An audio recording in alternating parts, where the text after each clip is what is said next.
Hi, I'm Tony Bengtsson. I'm an Americana singer-songwriter from Newcastle, and you're watching this on Shutter Online. Well, I started writing songs quite recently, about 3 or 4 years ago, but I originally got into music playing drums. I started doing a course at a college while I was doing my A-levels, and took up theatre studies for some bizarre reason. But then I started playing drums in this band. Well, I say playing drums, I was hitting things, and just got generally better and better, and started playing in better bands, and ended up doing the social clubs circuit, which is a thing in itself. So I ended up coming out of that, deciding that I didn't want to play drums anymore, and after a relationship breakdown, started writing a load of songs about that.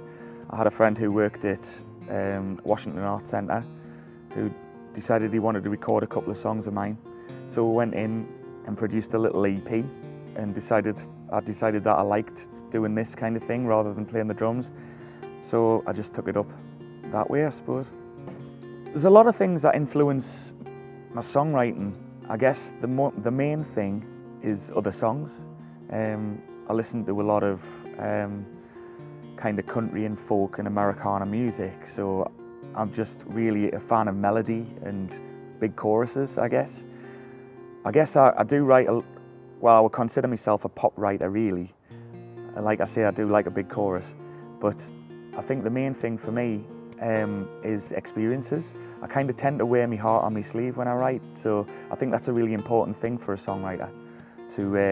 I think when people see me play or hear my songs, they know they're getting a little sneak peek of my diary, if you like.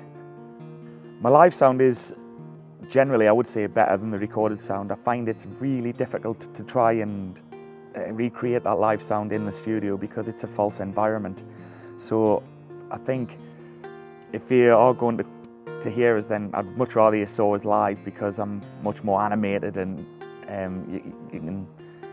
you can see that, I am into the lyrics because I've written about what's happened to me. It's all my experiences.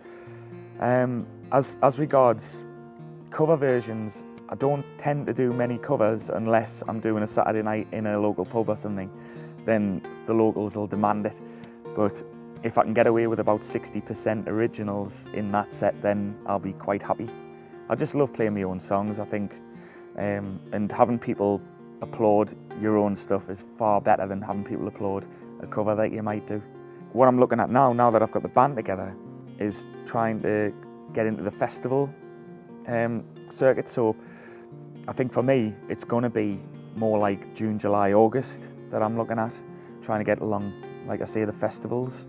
I was doing a gig at LYH in Newcastle, and John, my bass player, was playing in his band at the time, Peculiar Disco Moves, and he came up to me and said, "I'd love to play some bass on your stuff." And that's when I started thinking, it'd be nice to get the band together, or a band together. So I started rehearsing with John, and then I went about looking for a violinist, because I've recorded stuff in the past with a violinist, and I just think it sounds really nice.